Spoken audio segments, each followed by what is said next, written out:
ধাক্কা না দিলে বাইরে উড়ে গেল। না না ভাই পুরো থাকে বাইরে ভাই শুনেন ভাই শুনেন পুলিশ থাকতে তাকে পুলিশ ফেলাতে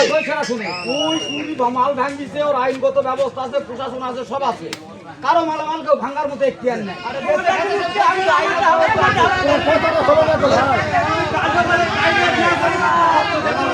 পুলিশ তো অনেকক্ষণ ছিল এই জায়গা পুলিশ সারা গ্রামের লোক বা তোমরা কেউ কিছু করে না পুলিশও ক্লিয়ার জয়না স্যার দরকার জয়না স্যার দরকার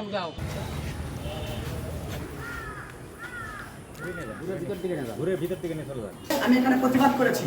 ওনারা পুরাই তাদের সাথে লিপ্ত এটা শুধু না আপনারা এলাকায় যান ওনার গ্রামে আপনি একটা লোক পাবেন না যে ওনারা পুরাইয়ের সাথে জড়িত না অন্যায়ভাবে আমাকে ফাঁসানো হয়েছে একটাই কারণ যে অন্যায়ের প্রতিবাদ করেছি রাজু নামে যে ছেলেটা এরই নেতৃত্বে আমার এলাকা ভাঙচুর এবং লুটপাট বাড়িঘর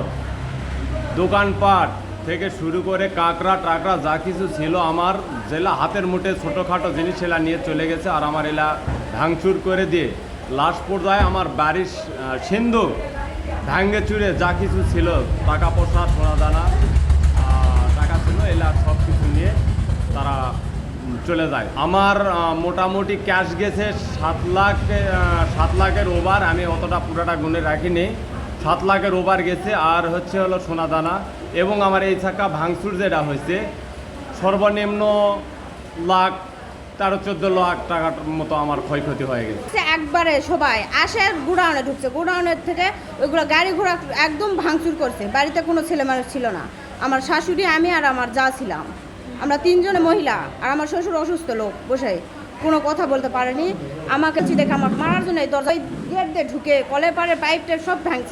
ভাঙে ভিতরে ঢুকে আমাদের ঘরে যা ছিল সোনা গহনা টাকা সব কিছু নিয়ে চলে গেছে সব কিছু একদম নিঃস্ব করে নিয়ে চলে গেছে 10 লাখ টাকা ছিল আর আমার গহনা ছিল কিছু সেগুলো সব নিয়ে গেছে একটা কিচ্ছু থুয়ে যায়নি আবার মোটর ছিল ওই ঘরে মাইক্রোর জিনিস ছিল সব কিছু নিয়ে গেছে একটা কিচ্ছু থইনি ভিতরে ঢুকতে চাইছে এই অটো গাড়িটি বিক্রি করছে এই গুজবটা রটিয়ে তার ওখানে লোকজন উশৃঙ্খল লোকজন রাজু নামে এক ছেলের নেতৃত্বে হামলা চালায় এবং তার টাকা পয়সা লুট করে তার দোকান এবং বাড়ির মালামাল ভাঙচুর করে অনেক টাকার ক্ষতি করে তো আমরা তৎক্ষণাৎ সেখানে পুলিশ পাঠাই কিন্তু এই ঘটনার সত্যতাটা পাইনি যে সে চোরাই মাল কিনেছে এরকম সত্যতা আমরা পাই নাই তথাপিও যারা এই অন্যায়ভাবে গুজব ছড়িয়ে গুজব রটিয়ে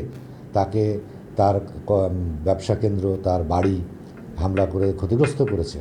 এদের ব্যাপারে আমরা মামলা নিয়েছি প্রধান অভিযুক্ত যার নেতৃত্বে ঘটনা ঘটেছে তাকে আমরা অ্যারেস্ট করেছি এবং অন্যান্য যারা আছেন তাদেরকেও আমরা অ্যারেস্ট করার জন্যে অভিযান পরিচালনা করছি যেই হোক যেই অন্যায় করুক তাকে আমরা আইনের আওতায় এনে বিচারের সম্মুখীন করবো ইনশাআল্লাহ।